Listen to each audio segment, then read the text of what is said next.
the Con calls to the stand Dr. Ioana Preston. Dr. Preston, thank you for taking the time to testify today. We are talking about patients with exertional dyspnea. Can you name some cardiopulmonary conditions besides PAH that can increase mean PA pressure and cause dyspnea? Of course, I should start with pulmonary venous hypertension, which is the most common cause of elevated pH pressures, but also pulmonary embolism, chronic PEs or chronic thromboembolic disease, adult congenital heart disease, systemic sclerosis, congestive heart failure, HIV, interstitial pulmonary fibrosis, and so on. So many conditions. So if you were seeing a patient with an elevated mean pulmonary artery pressure who had one of these underlying comorbidities, like in fact many of the patients in the epidemiologic studies that the pro side is citing, what would be your first approach to their therapy? The first approach would be to maximize treatment for underlying disease, underlying heart failure treatment or lung pathology. And then after the treatment is maximized, to look at other problems. Great, thank you. And so when we look at the algorithm, the current evidence-based treatment algorithm from the ERS-ESC guidelines for the treatment of pulmonary arterial hypertension, that guideline is currently approved under the old definition of pulmonary arterial hypertension. Is that correct? That is correct, and it's also approved only for group 1 PAH, not for those patients who have PH secondary to pulmonary fibrosis or COPD, as we heard earlier. Right, and that algorithm cites a number of different therapies that work via a number of different mechanisms that have been FDA approved for the treatment of pulmonary arterial hypertension in the US. And so tell me a little bit about those treatments and specifically the hemodynamic criteria for which those treatments have received FDA approval. So the hemodynamic criteria are very strict. A mean PA pressure of 25 or above, a normal wedge, and a pulmonary vascular resistance of over 3 Woods units in all the trials. And so while we're very lucky to have all of those therapies available for our patients these days, they have been studied in and approved for patients with a mean pulmonary artery pressure over 25. Is that what you're saying? That is absolutely correct. So the question here is not whether a mean pulmonary artery pressure of 20 to 24 is abnormal. I will agree with my illustrious, world-famous opponent that it is. The question here is whether those patients should be treated. And so I would like to ask you, has the use of pulmonary vasodilator therapy been studied? Has there ever been a study that demonstrates that patients with a mean PA pressure of 20 to 24 would benefit from these therapies?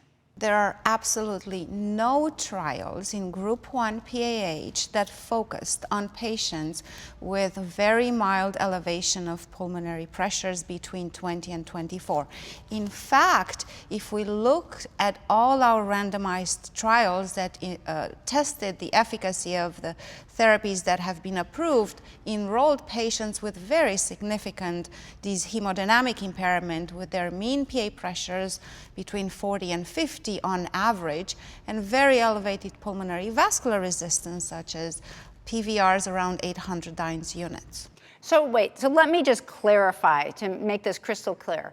Even though the entry criteria was a mean pulmonary artery pressure of over 25 or over, which every patient had, when you look at the actual patients that were enrolled in these trials that led to the therapies that are currently FDA approved today, in fact, the patients even had much more severe pulmonary hypertension than just 25. That is correct, and that's why expanding the treatment algorithm to a group of patients who are much further away from the population that we have studied is a very big leap of faith. So, not to bring institutions into this, as the judge has instructed us not to, but let's just say we all practice at very top-notch institutions, evidence-based medicine, and I think we can agree to that. So if you practiced evidence-based medicine, is there any credible argument for treating patients with a mean PA pressure of between 20 and 24 with these PAH-specific therapies? Not at this time. And in fact, some of the statements have called for us following these patients very carefully. That is correct. Our role now is not only to apply evidence-based medicine, but to recognize that if the pressures are abnormal, we should follow the patients, but be cautious and not expand our algorithm in this subpopulation. So if you were to follow evidence-based medicine, would you want to see a clinical trial demonstrating efficacy of a PAH-specific therapy in these patients with a mean PA pressure of 20 to 24 before prescribing the therapy? Absolutely. And does such a trial exist? Not yet. In fact, we recently did a clinicaltrials.gov search, and no trial such as that exists. No trial fits this problem. Dr. Preston, do these medications have side effects and expense? Absolutely. Like any medication, there is a balance between efficacy and side effect profile. And our medications that we use in Group 1 PAH that have been tested again on patients with a mean PA pressure over 25 have a list of side effects that are presented in this slide. So we have to be careful when we choose these treatments. So in these patients with a mean PA pressure between 20 and 24, who, if we were to treat them as Dr. Chanik wants to do, and potentially lifelong, are we subjecting them to side effects and expense that might not be justified in the absence of randomized controlled trial data? That is absolutely correct. They may be exposed to side effects without having the benefit of a treatment. Thank you, Dr. Preston. I tender the witness, Judge. Thank you, Dr. McLaughlin. Dr. Chanik, would you like to cross-examine this witness? Yes, thank you, Your Honor. Okay, Dr. Preston, we'll try to keep it simple here. I'm just a simple country doctor, and I want the jury to be able to understand what we're talking about. Objection. You've heard a lot the judge about... said we need to leave location out Sustained. of this. He's neither simple nor country. Thank you, Your Honor. So, I mean, really what we're here to determine is these patients who have pressures in the 20 to 24 range, are they somehow, should they be viewed differently as patients who have pressure over 25? I think they should be viewed differently at this time, yes. Although you will acknowledge that when you see a patient with symptoms, or actually would you acknowledge with symptoms and you suspect pulmonary hypertension and they have pressures in that range, and you believe they're symptomatic, your workup is pretty similar with those patients, looking for lung disease, heart disease, pulmonary emboli, those kind of things. Is that correct? That is correct.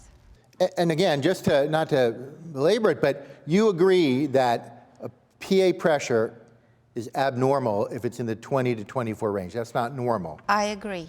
And what do we mean by abnormal? It has been shown in cohorts that the upper limit of normal subjects does not cross 20 if you take into account the standard deviation. So in cohorts, 20 and above is probably in the abnormal range. Yes, in some cases quite abnormal, maybe even 2 times normal. Calls for Is there speculation. a question there, Counselor? Would you agree that a PA pressure of 22 mean, and let's say Dr. Studer, would be very abnormal? That I cannot argue because I do not know the underlying. Yeah, I mean, objection. This calls for speculation. Sustained. Once again, keep me out of the patient category in this trial. My apologies, Your Honor. Okay, so we've heard a lot about randomized controlled trials and needing these trials in order to treat a patient. First of all, do you ever treat patients based on your clinical judgment and experience in the absence of a large randomized controlled trial? In a rare occasion when the underlying disease, I think it is due to pulmonary vascular disease.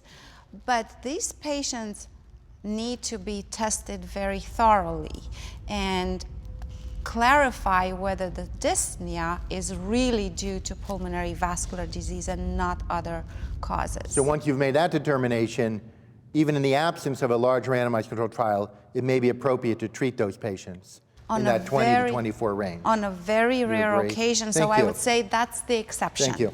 But you would consider treating those Wait, patients? argumentative. Objection, Your Honor. She's I already would answered the question. consider I'm going to treating- allow it, but Counselor, please watch yourself. This is your third I warning. just wanted to know, yes or no, would she consider treating a patient in Objection, the Your range Honor. of 20 to She 20? has answered the question. The range of 20 to Sustained. 24? It was asked and answered. I heard the witness say she would consider it in limited circumstances. Thank you. Now, when we talk about doing a randomized trial for those patients, how feasible would that be? Do you think that would be feasible in terms of? Objection, Your Honor. This calls for speculation. I want her opinion on whether it would be feasible. Somebody who's been on a steering committee, has led clinical trials, is very, very experienced. How feasible would it be, in your opinion, to do a large randomized trial in patients with pressures in the 20 to 24 range in this day and age? I will instruct the witness to answer. I will allow that questioning.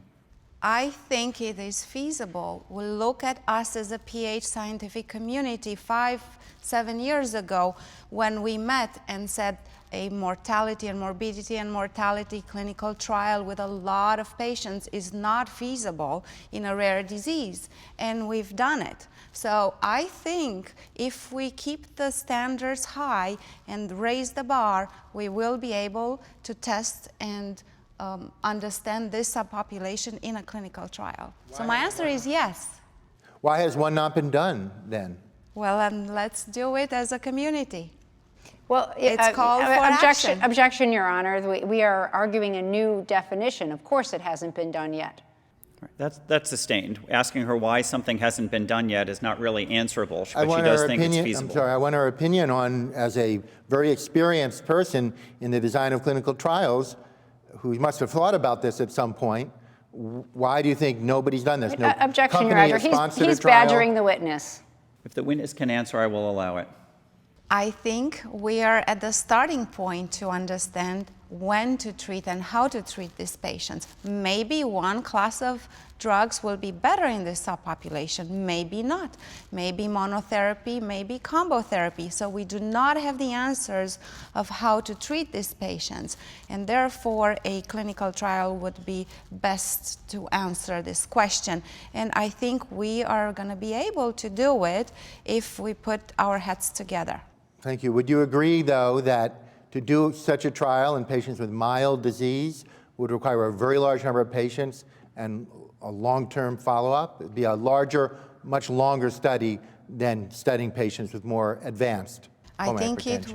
Would you agree with that statement? I think it will take us to be much more inventive and use maybe adaptive trial design and real-world clinical trials rather than the rigid randomized But clinical trial. would you agree in general that Wait, the Your larger... Honor, objection. He asked and answered. He's badgering the witness. She has given her answer. Objection sustained. I find that to be a lovely answer, that with inventiveness and creativity we could do such a trial. Please move on.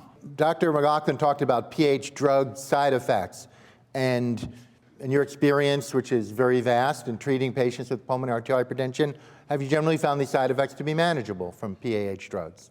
Correct. In group 1 PAH patients over 25, a mean of 25. In your, whoever you've treated, and you've acknowledged Yes. you have treated patients Correct. in the 20 to 24 range, the side effects have generally been manageable. Yes. And we talked about cost, expense of the drugs. We acknowledge these drugs are expensive. Do you use the price of a drug in making a treatment decision for your patient? I don't.